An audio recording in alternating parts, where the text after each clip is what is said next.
우리 같이 하나님 말씀 보겠습니다. 네, 출애굽기 32장입니다.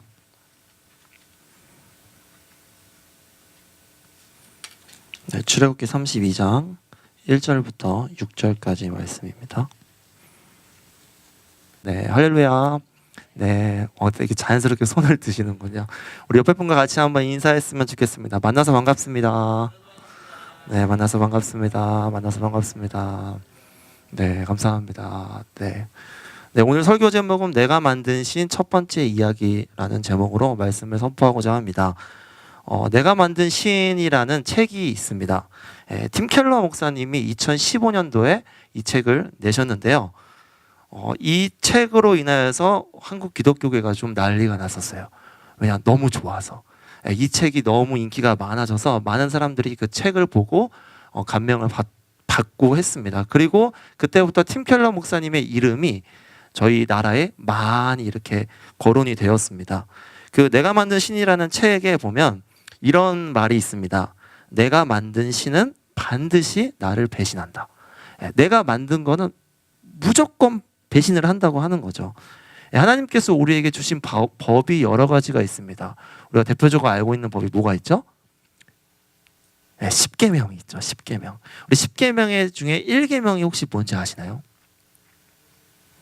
네, 맞습니다. 너는 나 외에 다른 신들을 내게 두지 말라라고 이야기하고 있습니다. 왜 이거를 제1계명으로 이야기를 했을까요? 그거는 가장 중요하기 때문입니다. 1계명이 무너지면요 2계명, 3계명, 4계명이 전부 다 이렇게 무너지게 됩니다. 그러면 이 1계명 너는 나 외에 다른 신을 섬기지 말라 라는 거의 핵심은요 사랑이에요. 사랑. 하나님을 제일 많이 사랑해라. 너가 하나님보다 더 사랑하는 게 있으면 뭐가 되는 거죠? 우상이 된다 라고 이야기를 하고 있습니다. 우리가 하나님을 사랑하지 않으면요 자연스럽게 사랑할 대상을 찾습니다. 당연한 거예요. 사랑하지 않으니까 대상을 찾고 찾아서 그게 어느 모습이든지 우상이 됩니다. 그건 우리 안에 굉장히 깊게 들어와 있는 거죠. 하나님을 사랑하지 않으면요 우리가 스스로 신을 만듭니다. 이렇게 만들어서 때로는 그게 사람일 수도 있고요, 그게 어떤 물건일 수도 있고요, 뭐 여러 방향으로 나가게 됩니다. 네, 제가 오늘 이 내가 만든 신 첫 번째 이야기인데 제가 2주에 걸쳐서 설교를 목사님한테 부탁을 드렸어요. 왜 그러냐, 우리 안에서 하나님께서 주신 그 우상, 특별히 이게 우상인지 아닌지도 헷갈릴 정도로 우리 안에 깊숙이 들어와 있는 우상에 대해서 제가 2주 간격에 맞춰서 좀 나눌 건데 이게 때론 강의식으로 될 수도 있을 것 같습니다. 그러나 하나님이 저희 가운데 2주 동안 기도하게 하시고 왜 이 우상에 대해서 이야기할까? 저는 분명히 이거를 깨야 된다고 생각을 합니다. 그래서 우리가 같이 함께 나눴으면 좋겠습니다. 그래서 하나님을 사랑하는 내가 만든 신의 첫 번째로 우리가 가장 많이 오는 게 뭐냐? 여러분들이 피부로 느끼는 거예요. 너무 실제적으로 느끼는 거. 바로 무력. 무력이 뭐죠? 돈입니다. 돈. 그래서 오늘 제가 돈에 대해서 이야기를 할 건데요. 오늘 말씀을 좀 많이 찾아보면서 저희가 진행을 하도록 하겠습니다. 우리 마태복음 6장 24절을 같이 한번 찾아봐서 읽어보도록 하겠습니다. 네, 마태복음 6장 24절입니다.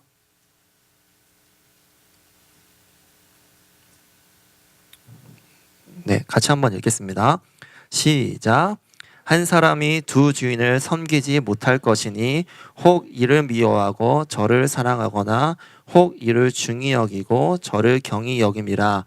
너희가 하나님과 재물을 겸하여 섬기지 못하느니라. 아멘. 여기서 재물이라고 하는데 재물은 여기 헬라어로 맘모나라고 합니다. 이거를 히브리어로 갖고 오면 맘모나스가 돼요. 맘모나스. 이 뜻은 뭐냐? 믿다, 신뢰한다라는 뜻이 있죠. 그러니까 고대에는 이 맘몬이라는 게 믿다, 신뢰하다가 아니라 재물이라고 이렇게 동의어로 사용이 됐습니다. 이거를 영어로 하면 뭐죠? 맘몬이에요. 맘몬. 그래서 맘몬신이라고 이야기하는데 이 재물을 의인화시켜요. 사람처럼 만들어가지고 섬김의 대상으로 되는 게 그게 바로 맘몬신입니다. 재물의 신인 거죠. 성경은 되게 신기해요. 예전에 강 목사님이 이런 얘기를 했어요. 사단과 예수님이 이렇게 vs 구도를 만든다. 그게 말이 되냐라고 이야기를 하고 있어요. 근데 오늘 본문을 보면요, 하나님과 vs 됩니다. 뭐가요? 재물이요. 만몬이란 거는요 VS가 되는 대상이에요. 하나님하고. 그만큼 굉장히 강력하다라는 거죠. 그래서 이렇게 얘기합니다. 하나님과 재물을 겸하여 섬기지 못한다고 하는 거예요. 하나를 섬기거나 아니면 둘 중에 하나를 선택을 해야 되는 겁니다. 그래서 두 가지 선택권이 있어요. 우리가 하나님을 섬기면요 돈을 다스리게 됩니다. 근데 우리가 하나님을 섬기지 않으면요 돈이 우리를 다스리게 됩니다. 그렇다면 이 돈이 왜 그렇게 중요할까요? 사람들한테 이 돈 얘기하면 왜 이렇게 눈이 반짝반짝 할까요? 그 돈이 가지고 있는 여러 가지 기능 때문에 그런 것 같습니다. 첫 번째 기능은 좀 안정성인 것 같아요. 안정성. 돈을 갖고 있으면 마음에 여유가 생겨요. 뭔가 보험 같은 역할이죠. 내가 큰일이 났을 때 돈으로 처리할 수 있고, 뭐 돈만 있으면 일단 어려운데 이렇게 찔러서 해결할 수 있다라는 그런 안정감이 좀 오는 것 같아요. 그래서 돈이 없으면 뭔가 불안한 거죠. 내 수중에 돈이 없다? 불안. 먹고 싶을 때도 못 먹죠. 이것들이 굉장히 올라오는 게 있고요. 두 번째는요, 돈은 힘이 있다고 생각을 하는 거예요. 실제로 힘이 굉장히 있죠. 돈이 있으면 무엇이든지 할 수 있을 것 같아요. 내가 이거를 사고 싶다. 돈이 있으면 살 수 있고요. 돈이 없으면 못 사요. 그리고 또 하나, 돈에 따라서 사람의 영향력이 달라집니다.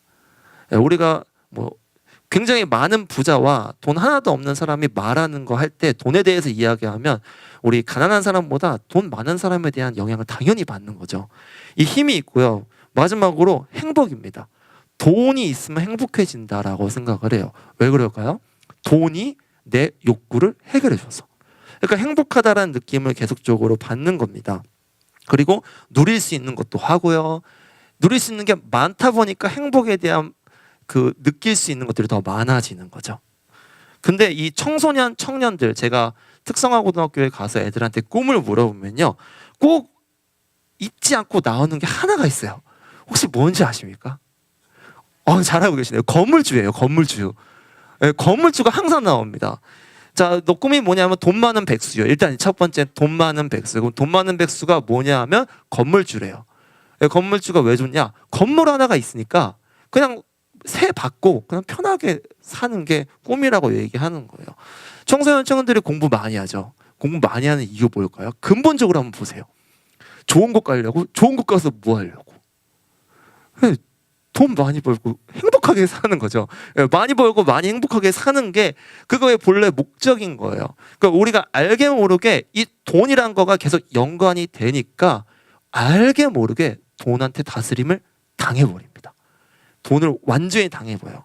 그러면 돈의 다스림을 당하는 순간 우리 그리스도인에게는 믿음의 결실을 맺지 못하게 돼요. 근데 이거를 생각보다 우리가 간과하고 있는 경우가 굉장히 많이 있습니다. 그래서 우리 같이 한번 말씀 봤으면 좋겠는데요. 마태복음 13장 22절입니다. 마태복음 13장 22절입니다.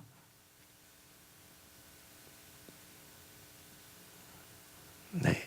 같이 한번 읽겠습니다. 시작.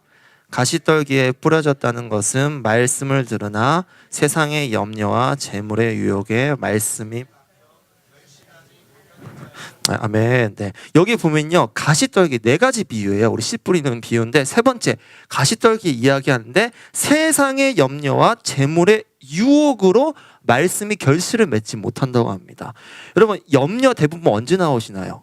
여러분 우리 대부분의 염려가 어디서 나오냐면요. 돈이 없을 때 나와요. 돈이 부족하면요. 뭔가 염려가 나올 수밖에 없어요. 그러니까 이 염려는요. 돈과 굉장히 연관이 있다라고 이야기하는 겁니다. 그래서 돈 자체가 말씀을 결실 맺지 못하게 한다는 거예요. 이게 굉장히 무서운 겁니다. 부자 청년이 이야기합니다. 예수님 다 따르겠습니다. 그런데 어떻게 하죠? 다 버려두고 가라니까 재물이 많음으로 근심해서 어떻게 했죠? 돌아갔어요. 재물이 많아서 돌아갔던 겁니다. 그 마가복음 10장 23절 예수님께서 이렇게 말씀하세요. 자, 재물이 있는 자는 하나님의 나라에 들어가는 게 심히 어렵다라고 이야기하죠. 우리가 하나님 나라 돈이 많아지면요 하나님 나라에 들어가기가 굉장히 어려워집니다. 근데 우리는 기도해요. 어떻게 기도하죠? 돈 많이 달라고 기도해요. 그러니까 이렇게 기도하는 거죠. 돈을 벌게 하시면 내가 헌금을 많이 하겠습니다. 근데 이거 조금만 더 생각을 한번 해보세요. 하나님이 돈을 주세요. 근데 분명히 돈을 많이 주시면 내가 돈을 드리겠습니다. 다 하나님 건데 돈을 줬다가 하나님은 이상한 거야. 내가 줬는데 일부분만 자기한테 주는 거거든요. 이게 말이 안 되는 건데 우린 계속 그렇게 기도해요. 하나님 돈을 많이 주시면 내가 헌금을 많이 하겠습니다. 다 하나님 건데 그게 안 되는 거죠. 그리고 또 이런 경우 있어요. 우리 사업이 잘 됐어요. 사업이 되게 잘 되고 돈이 많이 벌렸어요. 그럼 어떻게 얘기하죠? 야, 하나님이 축복해 주시네. 이 축복의 가정 가운데 하나님이 잘 살아서 그래. 또 하나님한테 순종해서 그래. 라고 얘기하는데 혹시 이렇게 이야기하시는 분 계십니까? 아이고, 너 천국이 점점 멀어졌구나. 이렇게 말하는 사람 없습니다. 왜 그러냐? 이렇게 해요. 재물이 있는 자는 하나님 나라에 들어가기 점점 어려워진다는 거는요. 내가 부자가 되면 될수록 하나님 나라가 점점 좁아지는 거예요. 근데 우리는 어떻게 생각하죠? 돈이 많으면 축복이래요. 아, 하나님 복 주셨어. 그게 아닌 거죠. 우리가 돈에 대해서 한번 개념을 잘 잡으실 필요가 있습니다. 암묵적으로 우리 가운데 돈은 곧 복이에요. 돈은 복이라고 있습니다. 그러니까 만몬 사상은요, 이게 근데 우상이라고 안 해요. 교묘하게 우상이라는 확실한 대상이 안 보이니까 우상이라고 하지 않고 교묘하게 우리하고 함께 있어요. 계속 겸화해서 섬기게 되는 거죠. 오늘 본문이 바로 그겁니다. 1절에 보면요, 모세가요 시내산에 가요. 시내산에 가가지고 하나님의 말씀을 받는데 더딕 안 와요. 모세가 와야 되는데 한 40일 넘게 기다렸는데 안 오는 겁니다. 그러니까 어떻게 하죠? 이스라엘 백성들이 불안한 거예요. 왜 안 와? 왜 안 와? 근데 하나님의 임재가 분명히 시내산에 딱 임했어요. 그럼 저기서 지금 모세가 하나님의 임재가 임했구나라고 보면 되는데 떨어져 있으니까 불안해하기 시작했습니다. 그리고 나서 이야기하죠. 1절에 우리를 인도할 신을 만들라라고 이야기해요. 그리고 나서 어떻게 하죠? 금을 모으기 시작합니다. 금을 싹 다 모아가지고 우상을 만드는데 금은요, 예나 지금이나 최고였어요. 금은 최고였습니다. 근데 지금보다 금의 가치가 더 많았어요. 왜 금으로 만들었냐? 내가 가장 가치 있는 이 물질, 가치 있는 것으로 내가 신을 만들면 그만큼 나에게 복을 줄 거라고 생각했기 때문에 그거를 만든 겁니다. 여러분, 우리가 하나님의 은혜가 떠나감과 동시에 우리는 스스로 신을 만들게 돼요. 똑같은 거예요. 우리 2주 동안 은혜를 받았어요. 우리가 은혜가 떨어지는 순간 우리가 뭐부터 보냐? 돈부터 신경 씁니다. 어떻게 하죠? 은혜가 떨어지면 이 왔다 갔다 하는 게 돈이 많이 나가는데? 재기 시작해요. 이때부터 재기 시작해요. 돈이 많이 나가는데. 저도 항상 그래서 왔다 갔다 하면 교통비. 계속 이 생각이 계속 들어와요. 정말 이거 돈 어떡하지? 계속 그 마음이 들어오는 거예요. 그렇게 하고 또 아깝다가 어떤 일이 나냐? 낭비 같다. 꼭 굳이 내가 여기까지 이 돈 내고 와야 돼? 합리적으로 생각을 해요. 제가 교회를 그런다는 게 아닙니다. 그러니까 모든 사람들이 그렇게 생각을 해요. 그리고 나서 돈에 집중하면서 어떤 결과가 오냐? 돈을 벌기 위해 주의를 잠시 킵해요. 잠시 하루만 쉬고 돈 벌려고요 라고 가가지고 살게 됩니다. 자, 어떻게 되는 거냐? 먹고 사는 핑계로 돈 버는 거는 딱 얘기하면 모든 성도들은 다 이해해요. 먹고 살기 힘드니까 그래도 예배는 드려야 되긴 할 텐데 그래도 이해를 해요. 이해한다는 것 자체가 우리 안에 돈의 가치를 굉장히 위로 잡고 있다는 뜻입니다. 이건 기복신앙입니다. 기복신앙. 그래서 우리는 이스라엘 백성처럼 금송아지를 만든 것처럼 돈이 우리를 인도할 신이 돼버린 거예요. 지금 우리는 이런 세상에 살고 있습니다. 우리 미국에 유명한 부자가 있습니다. 록펠러. 네, 록펠러. 제가 발음이 안 좋은데 록펠러가 있는데 이 록펠러가 이게 굉장한 명언이 있어요. 이렇게 물어봅니다. 당신의 이 돈에 대해서 만족하십니까? 라고 했는데 이분이 이렇게 대답을 했어요. 얼마만큼 더 충분하냐 하니까 이렇게 얘기했어요. 조금만 더 있었으면 좋겠대요. 그 부자가. 그래서 트럼프 대통령도 물어봤대요. 트럼프 대통령이 굉장한 사업가이지 않습니까? 사업가인데 거기 안에서 돈이 얼마큼 더 필요한 것입니까? 당신이 만족하십니까? 하니까 트럼프 대통령이 이런 이야기 했어요. 10%만 더 있었으면 좋겠다 라고 얘기했대요. 10%만. 이건 무슨 말이죠? 이 10%는요 우리 모두에게 다 있어요. 여러분, 현재 있는 내가 버는 돈에 혹시 만족하십니까? 조금만 더 있었으면 좋겠어요.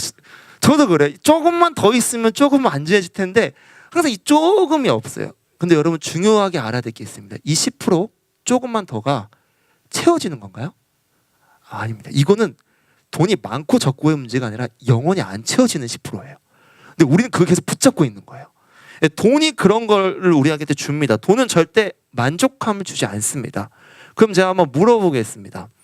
돈이 나쁜 건가요? 다 아시죠? 돈 절대 나쁜 게 아니에요.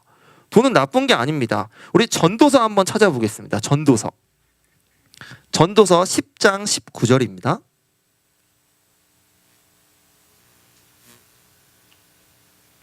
네, 전도서 10장 19절입니다.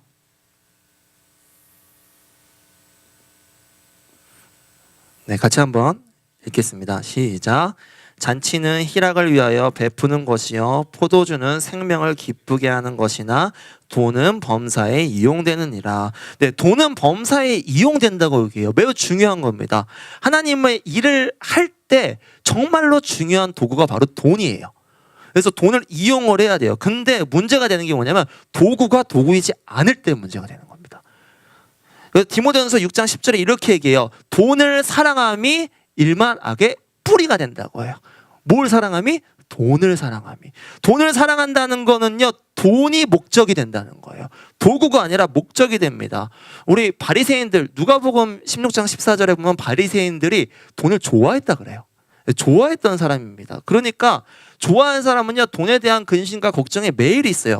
저도 그래. 금액에 따라 감정이 바뀌어요. 많이 들어오면 기분 좋아지고 적게 들어오면 이번 달 어떻게 사나? 이게 왜 그러냐? 돈을 사랑하기 때문이에요. 우리가 그것을 인정을 해야 됩니다. 그래서 디모데전서 3장 3절에서 바울이 감독과 집사들에게 이렇게 이야기합니다. 돈을 사랑하지 마라고 얘기하는 거예요. 돈을 사랑하지 마. 하나님을 사랑하는 마음이 있어요. 저희 없는 거 아니에요. 있어요. 근데 반대로 돈도 사랑해요. 이게 저희의 교회의 현실입니다. 교회가 무너지는 이유, 하나님도 사랑해요. 돈도 사랑해요. 어떻게 되죠? 겸하여 섬기는 거예요, 지금. 그럼 이걸 어떻게 해야죠? 우리가 돈을 다스리도록 훈련을 해야 됩니다. 하나님을 사랑하도록 노력해야 되는데, 그러면 하나님을 사랑하고 돈을 어떻게 다스릴 수 있을지 오늘은 좀 구체적으로 볼 거예요. 실제적으로 어떻게 적용하는지도 제가 좀 말씀드리도록 하겠습니다. 그래서 우리 같이 한번 봤으면 좋겠는데요. 우리 히브리서 13장 5절 같이 한번 보겠습니다. 네, 히브리서 13장 5절입니다.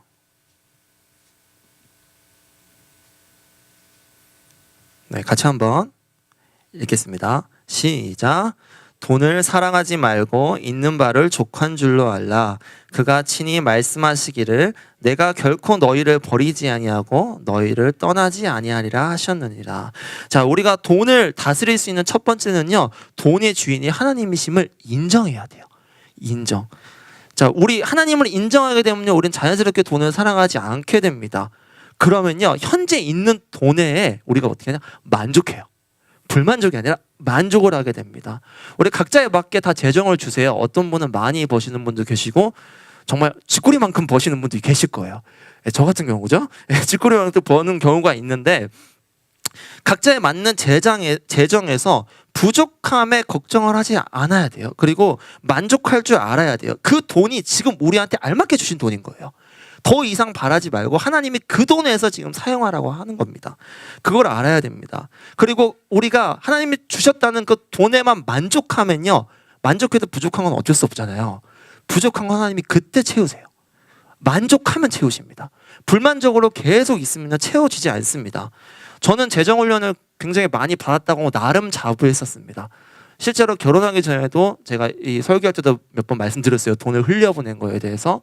근데 결혼하니까 또 다르더라고요. 결혼하니까 재정이 새로 세워집니다. 네. 그래서 결혼 후 들어온 좀 수입이 있었어요. 그 축의금도 들어오고 하니까 이 자금으로 좀 버텨야겠다라고 했는데, 이상하게 이제 계속 부족하니까 조금씩 땡겨 쓰는 거죠. 오늘은 이거 좀만 땡겨 쓰고 땡겨 쓰고 땡겨 쓰고. 그러니까 계속 쓰다 보니까 돈이 점점 사라지는 거예요. 사라지다 보니까 어느 순간 돈이 0이 됐어요. 0이 딱 되는 순간 제 갑자기 돈에 허덕이니까 어떻게 살지 하다 보니까 제가 돈에 허덕이니까 자존감이 일단 낮아져요. 난 이 정도 돈밖에 안 되는 사람이야. 이 첫 번째가 들어오고요. 그러면서 뭘 찾냐? 알바몬을 찾기 시작했어요. 네, 알바하려고. 그리고 택배를 찾기 시작해요. 그리고 나서 계속 고민하는 거예요. 이게 어떻게 하지? 그러다 보니까 꿈도 못 꿉니다. 돈이 부족하다고 느끼니까 내 가졌던 꿈들이 다 사라져 버렸어요. 어떻게 돈이 없는데 현실이 이렇게 가는 거예요. 이렇게 하면 이게 돈에 사로잡힌다는 뜻이에요. 계속 돈에 사로잡히는 겁니다. 그리고 현실 살기만 바빠요. 그냥 한 달 한 달 버티는 거예요. 열심히. 오늘은 또 카드값을 냈다. 이렇게 계속 이러고 살게 되는 겁니다. 그리고 아껴도 돈 안 써요. 아껴도 아끼는데 뭐가 새요. 돈이 계속 돈이 부족해요. 그렇게 하다가 하나의 딱 터지는 게 있었어요. 제 치과를 가는데 치과가 웬걸 썩었대요. 안 썩었었는데 지금까지 계속.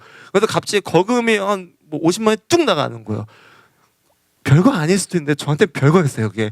그래서 그게 저희 마음이 쿵 하는 동시에 하나님한테 절망감이 오더라고요. 그래서 기도를 하기 시작했어요. 하나님, 그때 하나님이 저한테 생각나게 하신 게 뭐였냐? 저 결혼 일주일 전에 집 없다고 제가 이 설교할 때 6월 달에 하나님께서 집 해결해 주실 거예요 라고 선포를 했거든요. 하나님이 집을 다 해결해 주셨고 지금 주신 은혜들을 기억나게 하시는 거예요. 그러면서 하나님이 저한테 돈에 사로잡히지 마라고 얘기하는 거예요. 사로잡히지 않기 위해서 무엇을 해야 되냐? 돈에서 자유하래요. 그래서 이제 아끼지 않기로 했습니다. 좀 이상한데 아끼지 않고 이제 정말 필요한 데는 쓰기로 했어요. 정말 필요한 데. 그래서 쓰는 거예요. 우리 부부 오랜만에 휴가니까 여행 가야겠다 쓰고 어디 쓰고 막 쓰는 거예요. 돈이 없어도 그전에는 돈이 없으면 불안했어요.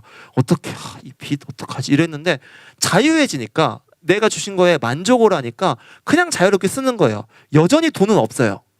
그런데 신기한 게 하나님이 그때마다 채워주세요. 조금씩. 어떻게 채워주냐? 갑자기 사모 회사에서 보너스라고 돈 주고 갑자기 선교사였던 작은 어머님이 오셔가지고 그 선교사님들 돈이 어디 있어요? 갑자기 돈 주고 그러니까 이런 일들이 계속 나타나는 거예요. 심지어 제가 학교에 강의가 나갔는데 강의료를 제가 받은 것도 안 받은지도 몰랐어요. 누락돼서 이 돈이 와요. 이렇게 또 돈이 들어오는 거예요. 그러니까 하나님이 계속 그렇게 채워주시는 거예요. 정말 감사하게 딱 알맞게만 주시더라고요. 그게 좀 슬퍼한데 좀 알맞게만 주세요. 진짜 알맞게. 그 이상도 안 주세요. 그러니까 계속 이렇게 딱 맞게 채워주시는 겁니다. 자, 돈이 부족할 수 있어요. 근데 하나님은 인정하는 부족함. 하나님이 돈의 주인이 하나님이십니다고 인정하는 부족함이랑 돈이 없네? 인정하지 않고 부족함이랑은 차원이 다른 겁니다. 하나님은 우리 가운데 만족할 때 채우십니다. 만족할 때. 돈의 주인이 하나님이심을 인정하게 되고 만약 인정하지 않는다? 그러면 내 힘으로 해요. 내 힘으로. 일하려고 하고요. 열심히. 근데 많은 청년들도 많은 사람들이 다 자기의 힘으로 일하려고 해요. 그렇게 해야지 돈 벌어야지라고 합니다. 그게 곧 돈에 지배당하는 거예요. 하나님은 돈에 지배당하기 원치 않으십니다. 믿는 자들에게 하나님 특별히 재정 훈련 더 시키세요. 우리 그리스도인들에게 더 시키십니다. 특히 선교사, 목회자는 필수입니다. 왜? 이거 훈련 안 받으면 무너지니까요. 그렇기 때문에 다스림을 청년은 어떨까요? 청년은 좀 더 수월해요. 우리 장년들보다. 왜 그런지 아세요? 돈이 별로 없어요. 작년에 비해 돈이 없어요. 이게 축복인 것 같은데 축복이에요. 왜냐면요, 지금부터 훈련할 수 있어요. 하나님은 작은 돈부터 훈련하게 하시거든요. 작은 돈부터 훈련하면요, 나중에 더 큰 돈이 왔을 때 저희가 사로잡히지 않아요. 그냥 차근차근히 하면 됩니다. 그렇기 때문에 우리가 하나님을 돈의 주인이 하나님이심을 인정하는 것을 꼭 첫 번째로 하셔야 됩니다. 그리고 나서 우리가 돈을 다스릴 수 있는 두 번째는요, 하나님의 법칙을 기억해야 돼요. 하나님의 법칙. 자, 돈의 주인이 하나님이라고 인정되는 순간 우리 잘 사용해야 돼요. 잘 사용하지 않으면 안 됩니다. 자, 하나님이 우리가 가난하길 바라실까요? 절대 아니에요. 부유하게 원하십니다. 우리 신명기 8장 18절에 보면 이렇게 얘기해요. 내 하나님 여호와를 기억하라. 그가 내게 재물 얻을 능력을 주셨다라고 해요. 재물 얻을 능력을. 하나님은 우리에게 재물 얻을 능력 주셨어요. 하나님의 법칙 가운데 세상과 법칙과 똑같지만 동일하지만 일반은총 가운데 주시는 은혜가 있어요. 뭐죠? 열심히 하면 그만큼 들어와요. 충성하면요, 들어와요. 기도랑 똑같습니다. 열심히 기도한 만큼 하나님께서 우리 가운데 은혜를 주세요. 이 법칙이 있어요. 근데 오늘은 제가 이 법칙 말고 다른 것에 대해서 이야기할 건데, 가난과 풍요에 하나님의 특별한 법칙이 있어요. 그것이 바로 뭐냐? 나눔과 받음의 법칙이에요. 나눔과 받음의 법칙. 자, 이건 돈에 사로잡히지 않고 하나님의 나라를 이루어가는 특별한 법칙인데요. 저는 이 나눔과 받음의 법칙을 이 한마디로 하고 싶어요. 흘려보낸다, 또한 플로잉이라고 이야기를 하고 싶습니다. 우리 같이 한번 요한일서 3장 17절 한번 읽어보겠습니다. 요한일서 3장 17절.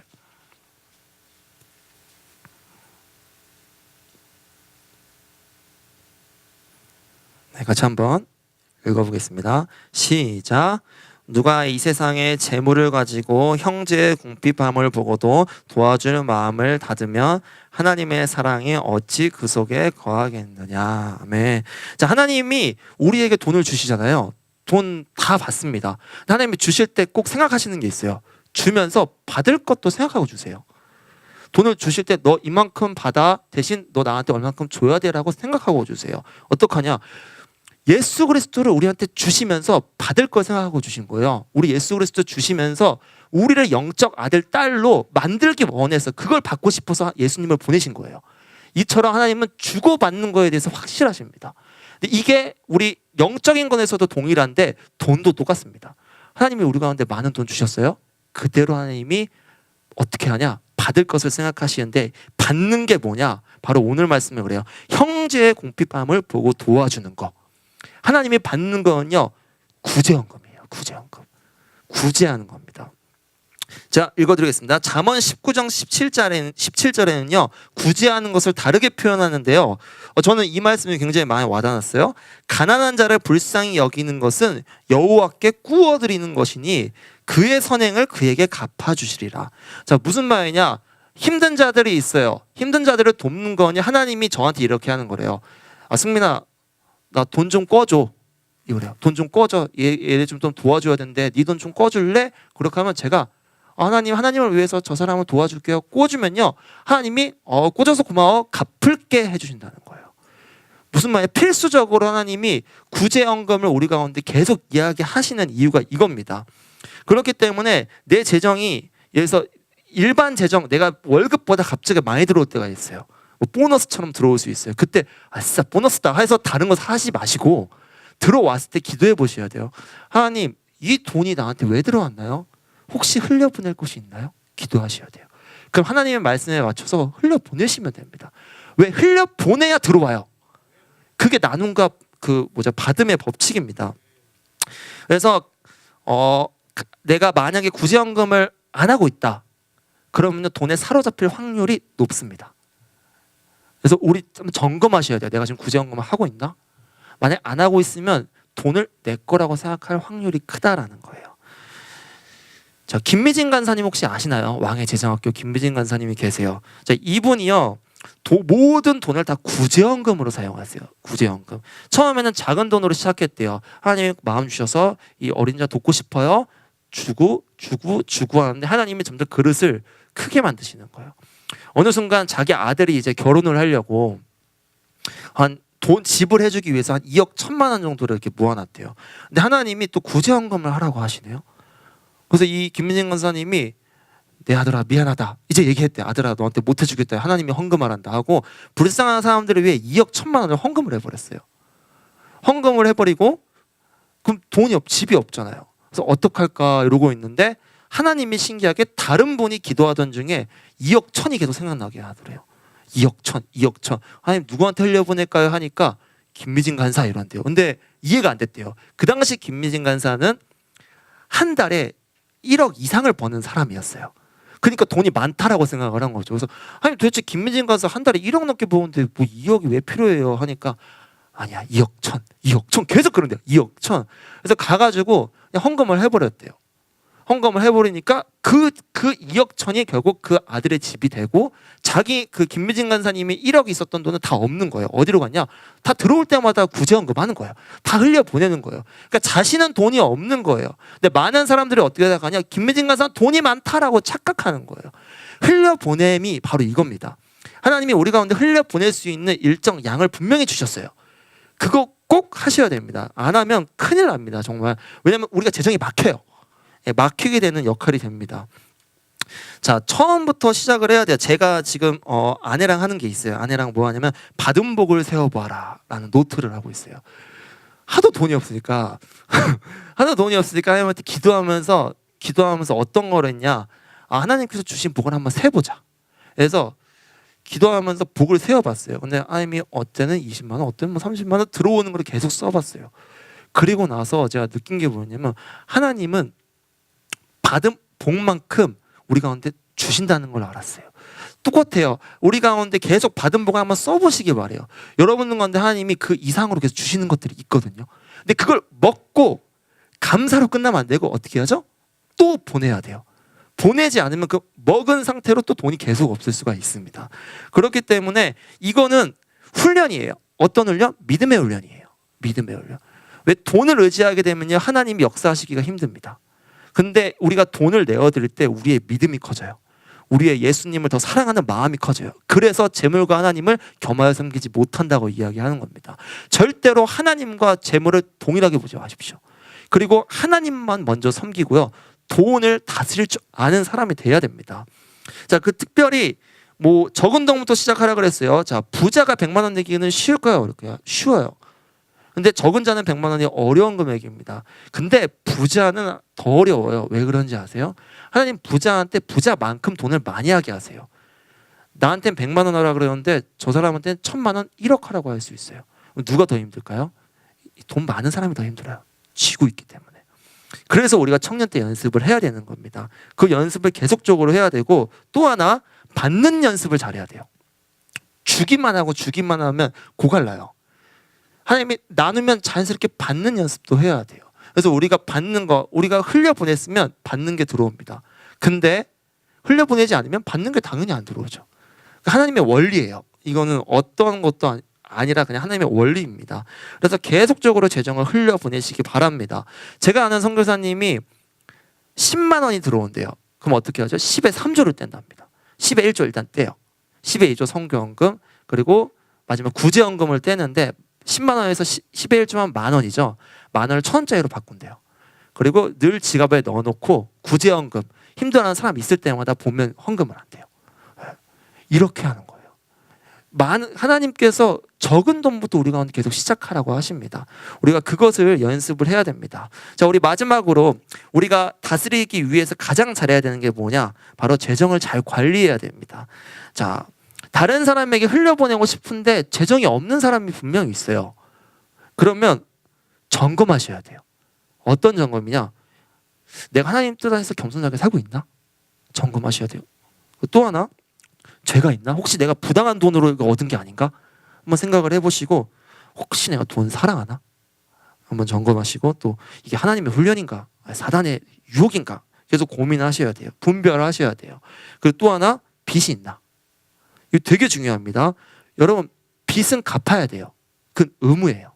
그래서 잠언 21장 7절에 얘기해요. 부자는 가난한 자를 주관하고 빚진 자는 채주의 종이 된다고 합니다. 자, 빚이 있으면 재정이 어려워집니다. 여기서 말하는 빚은 대출을 이야기하는 게 아닙니다. 대출을 이야기하는 게 아니에요. 자, 대출은요. 웃으니까 제가 어디 하는지 순간 까먹었는데, 죄송합니다. 대출은 빚이 아니에요. 대출은 빚이 아닌데 잠시만요. 죄송합니다. 대출은 이자를 내므로써 거기에 대해서 자유해지는 거예요. 의무를 다하는 거예요. 내가 이자를 냈으면 거기엔 자유해집니다. 근데 여기서 빚은 말하는 건 뭐냐? 내가 까먹고 안 갚은 돈. 혹시 내가 누구한테 빌려줄게, 나중에 줄게 하고 나서 안 갚은 돈들 있죠. 그게 빚이라는 거예요. 그리고 또 하나, 내가 나눠야 돼요. 분명히 하나님이 이 금액에서 나누라는 돈을 줬거든요. 근데 내가 그 씨를 내가 먹어버리는 거야. 내 건데 이렇게. 그러면 돈이 막힙니다. 그래서 선교지에 있을 때 제가 재정적으로 부모님한테 지원을 많이 받았어요. 근데 선교지에서 돈 쓸 일이 별로 없습니다. 돈 쓸 일이 별로 없는데 계속 돈이 부족한 거예요. 쓴 데가 없는데 돈이 부족해요. 그래서 왜 그럴까 해서 내가 돈 관리 못하나 계속 생각을 하고 있었는데 그러던 중에 제가 재정 강의를 듣게 됐어요. 근데 재정 강의 들 때 이렇게 말씀하시는 거예요. 하나님한테 서원한 헌금 있잖아요. 헌금도 하지 않은 것도 빚이다 라고 이야기하는 거죠. 제가 그때 머리 한 대 띵 맞았어요. 빚이라고? 그리고 나서 제가 하나 기억이 딱 떠오르게 하는 거예요. 제가 연초에 한 현진이 있었는데 이 현진한테 감동을 받아서 하나님 제가 1년 동안 약정을 하겠습니다. 이 현진 청년을 위해 한 달에 10,000원씩 제가 성교헌금 하겠습니다라고 했었던 것이 기억이 나는 거예요. 1월 때였는데 지금이 현재 7월인 거예요. 그럼 제가 7개월치를 안 한 거죠. 그 7개월 치니까 얼마죠? 7만 원의 빚이 저한테 있는 거예요. 제가 그걸 회개하고 아 빚이구나 그래서 모자랐구나 해서 7만 원으로 해가지고 자 드릴 때 절대 줄 때 우리 이름을 대서 주시면 안 됩니다. 그거는 내 의가 나타날 수 있어요. 내 의가 그냥 무명으로 주는 게 가장 좋은 거예요. 그래서 저도 무명으로 해서 선교사님 통해서 줬어요. 그러니까 그 현진이 도대체 누가 나한테 줬냐라고 물어보는 거죠. 이름을 얘기 안 했는데 이렇게 이거 누가 줬는지 모르겠지만 이 편지 꼭 그 사람한테 줘라 제가 받았어요. 읽는데 자기가 지금 사역을 하려고 힘들어서 돈 때문에 금식하며 기도하던 중이었대요. 기도하던 중에 하나님 돈이 없습니다. 어떻게 할까요? 내가 돈이 없으면 이 사역을 못합니다. 내려놓아야 될까요? 이 센터를 나가야 될까요? 기도하던 중에 갑자기 저를 통해서 돈이 딱 들어왔다는 거예요. 근데 그 금액이 정확히 7만 원이 필요했대요. 제가 그 말을 듣고 나서 그 사람이 힘든 게 누구 때문이었나요?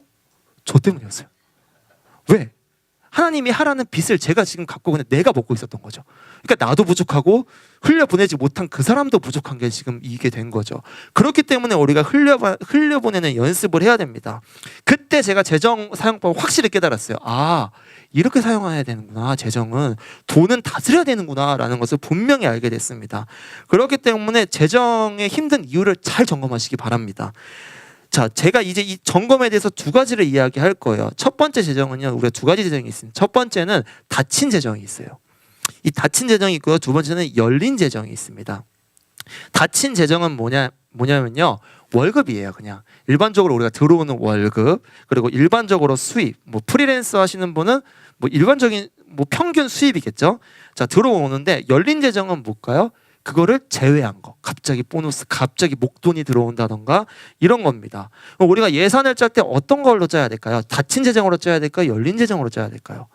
당연히 닫힌 재정으로 짜야 돼요.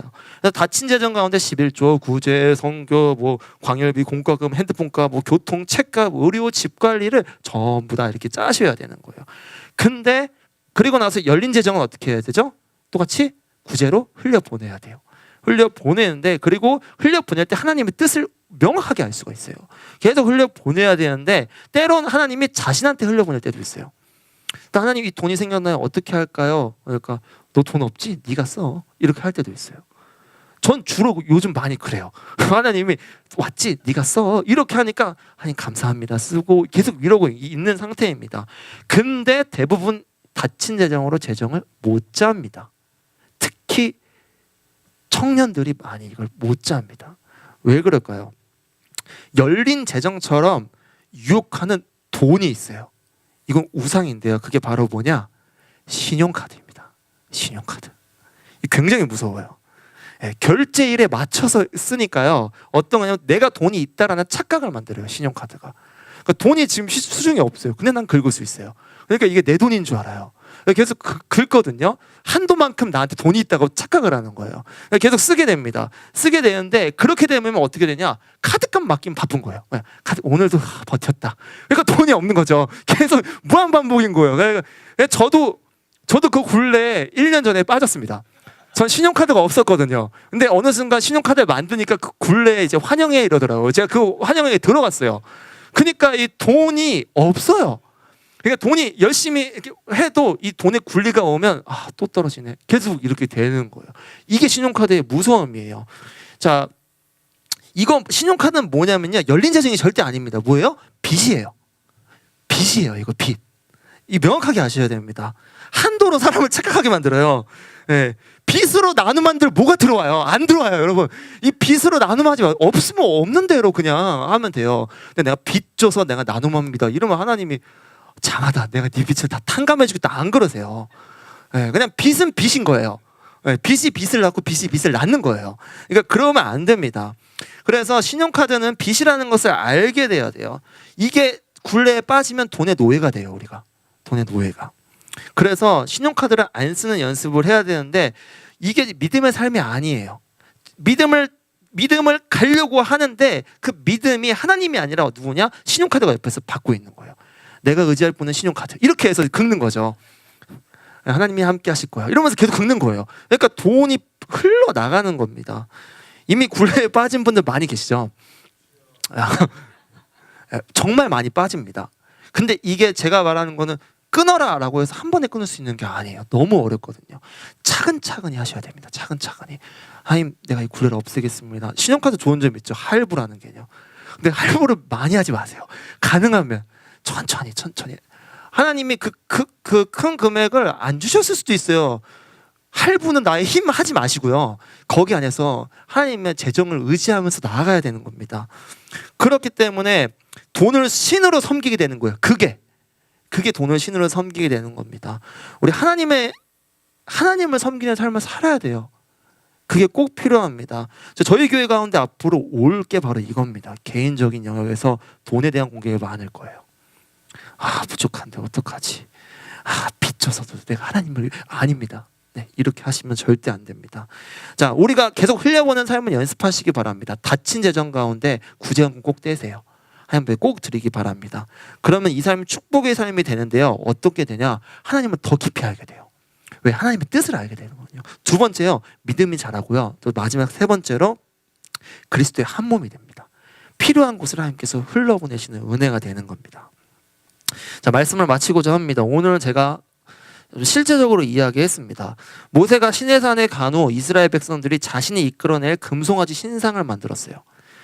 자, 그들이 만든 신은 그게 끝이 아니었어요. 그게 시작이었어요. 그 이후 우상은 계속 나타납니다. 그리고 나서 솔로몬 이후 두 나라로 나뉘게 되죠. 남유다와 북이스라엘. 그때 이 성경에서 반복적으로 이야기하는 길이 있어요. 어떤 길이냐? 첫 번째 길은 다윗의 길을 따랐더라 라는 우리 왕들에 대한 평가가 있고요. 또 하나는 여로보암의 길을 따랐더라는 평가가 있습니다.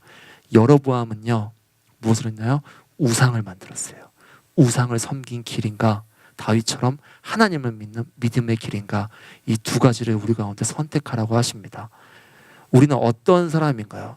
적어도 지금 저희 가운데 금송아지를 만든 이스라엘 백성 아닙니까? 저희가. 그렇다면 우리 가운데 선택하시기 바랍니다. 하나님, 재물, 뭘 더 사랑하시겠습니까? 하나님을 더 사랑하시기 바랍니다. 하나님을 선택하시기 바랍니다. 절대로 겸하여 섬길 수 없다고 이야기합니다. 하나님만 섬길 때 우리가 자유해집니다. 하나님만 섬길 때 우리가 재정 가운데서 흘려보내지게 됩니다. 그것을 믿고 나아갔으면 좋겠고, 또한 그것 가운데 자유해지시는 우리 성도님들 되시기를 주님의 이름으로 축복합니다. 우리 같이 한번 찬양했으면 좋겠습니다. 네, 우리 내가 주인 삼은 함께 찬양할 텐데요. 혹시 내 안에 주인이 과연 무엇인지 잘 생각해 보시기 바랍니다. 내가 돈의 굴레에 지금 잡혀 있다면 하나님, 내가 이 시간을 통하여서 그 굴레를 깰 수 있도록 도와달라고, 내가 더 이상 돈의 노예가 되는 것이 아니라 돈을 다스리는 하나님을 사랑하는 자가 되게 해달라고, 그런 마음으로 같이 한번 내가 주인 삼아 함께 찬양하기 원합니다. 내가 주인 삼은 모든 건 내려놓고 내 주 대신 주